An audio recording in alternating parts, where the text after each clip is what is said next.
y así está la situación en Los Cabos. Y ahora, como lo prometimos, está con nosotros el psicólogo Martín, que nos va a hablar sobre la pederastia. Buenos días. Buenos días, gracias por invitarme al foro. Bueno, ¿qué es la pederastia? Bueno, como sabrán, la pederastia es un desorden o desviación sexual que afecta incluso a personas de 16 años, a jóvenes de 16 años. Y esta se manifiesta por la atracción sexual o el erotismo hacia los niños o personas 5 años menores que el individuo o el paciente en cualquier caso. ¿Y a qué se debe esta enfermedad? Bueno, esta enfermedad se le podría llamar enfermedad o se le podría llamar tabú porque en la antigua Grecia se practicaba como si fuera una institución gubernamental. Era parte del gobierno, la institución pederasta o pedofilia. Esta institución era totalmente legal y pues era aprobada por todos, no era mal vista. ¿Y es un hecho que es una enfermedad o más bien es un trastorno? Bien, hay dos versiones y dos partes. Una la dice la Asociación Americana de Psiquiatra, que es una enfermedad y se representa en 3 principales síntomas. Y otra que dice que es una filia, una parafilia, que es la atracción sexual hacia algo fuera de lo normal o que no es muy común. ¿Y cómo se ha desarrollado esto a través de los años?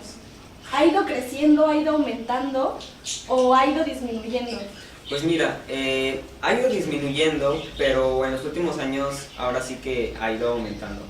O sea, al principio, o en la antigua Grecia, eran muchas instituciones, o sea, imagínate, por cada pequeña región o ciudad había un congreso de pederastas.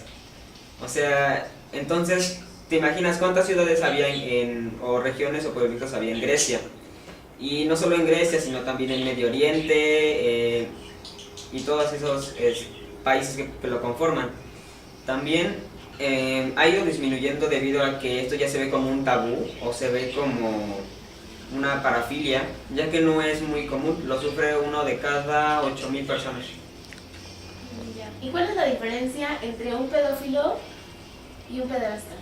Bien, la diferencia es que el pedófilo es al que le produce excitación ver a un menor, o un niño o una niña, y el pederasta es el que realiza la acción, ya sea el coito o las relaciones sexuales y todas esas cosas. ¿Te va? ¿Y cuáles son los países que tienen mayor pederastia? Bien, son 2 países. El primero es Estados Unidos, por supuesto, ya que ahí se han registrado 246 casos de los 3.300 que se tienen registrados. Y también es Alemania. Alemania ocupa el segundo lugar con el famoso caso Múnich, que ocurrió hace unas décadas. ¿Y qué es este caso?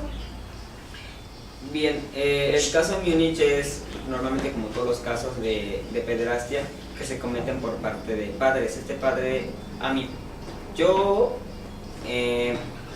no recuerdo si era cristiano o católico, pero sí tenía que ver algo con la religión, que abusó de un menor de edad, pero ese menor habló con sus padres, que es lo importante que tienen que trabajar los padres sobre la orientación sexual, porque también eso se llama violencia sexual.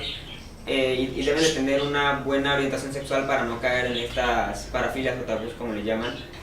Entonces sí, más o menos por ahí fue el caso. ¿Cómo es que se da este trastorno? Mira, este trastorno tiene 3 síntomas principales. Primero es que dentro de los primeros 6 meses que el paciente o el individuo presenta la pedofilia, va a empezar a tener sueños o pensamientos eróticos con niños, fantasías sexuales y todo ese tipo de desórdenes, se podría decir así.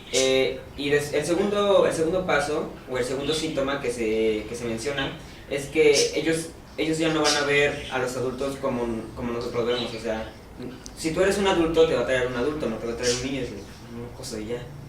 Pero ellos no, ellos ven a los adultos como algo aparte y a los niños como para las relaciones sexuales. ¿En qué género es más común que se dé esto? El género es el hombre, es el que es más propenso a tener este desorden, pero también hay casos de mujeres pederastas, pero no hay muchos, me parece que solo hay 18 casos de los 3.300. ¿Y ¿Nos puede dar su opinión acerca de lo que es la pederastia en la iglesia? Porque hemos visto que se han dado muchos casos. Han sido muchos los casos sonados acerca de los padres que violan a niños. ¿Nos puede dar su opinión, por favor? Es un tema bastante controversial debido a que obviamente la iglesia tiene cierto tipo de poder o cierto tipo de predominación en la sociedad. Y ya que estamos en un país como México, México ha sido muy predominado por la iglesia católica. Entonces, digamos que hay regiones o pueblos en los que es tanta la importancia de la iglesia o tanta la influencia de la iglesia sobre la sociedad, que cualquier cosa que la iglesia haga, aunque esté mal, la gente la va a ver como buena. ¿Por qué? Porque ya están tan dogmatizados y con tanta influencia de la iglesia, que entonces ya sea bueno o sea malo, lo ven bien. Y por último, ¿nos puedes dar tu opinión final de esto? ¿Qué es lo que piensas realmente? Bueno, lo que pienso yo realmente es que sí es un problema que ha estado aumentando en los últimos años en niveles mundiales, ya que en México también se han estado sonando por ahí varios casos. Entonces esto sí es un poco preocupante debido a que, imagínate que todas esas personas se concentraran en un lugar, hubiera un país de puros pederastas, o sea, es un problema que es grave pero es tratable, como con reinserción social.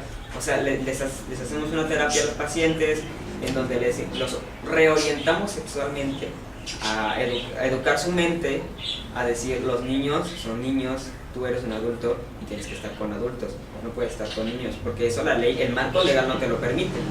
Y esa es otra cosa, porque a veces la pedofilia y la pederasta van márgenes fuera de la ley. O sea, no hay una ley que diga, tú puedes ser pederasta y es legal.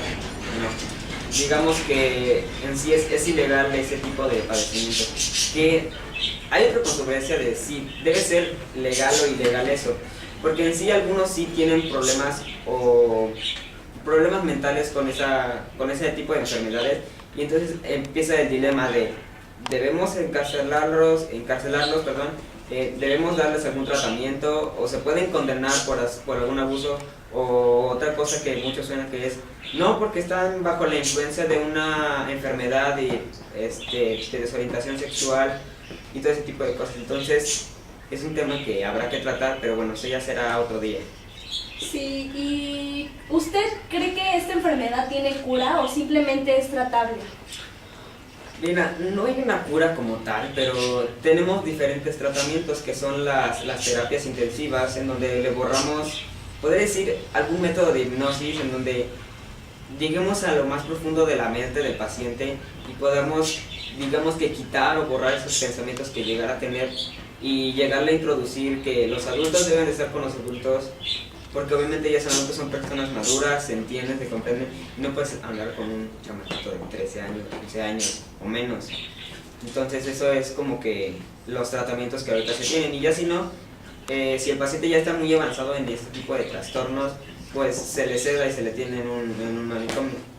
Muy bien, muchas gracias, doctor. Nos vemos para la próxima vez con el tema que es depresión y bueno, vamos a unos cortes comerciales, ya regresamos. Gracias.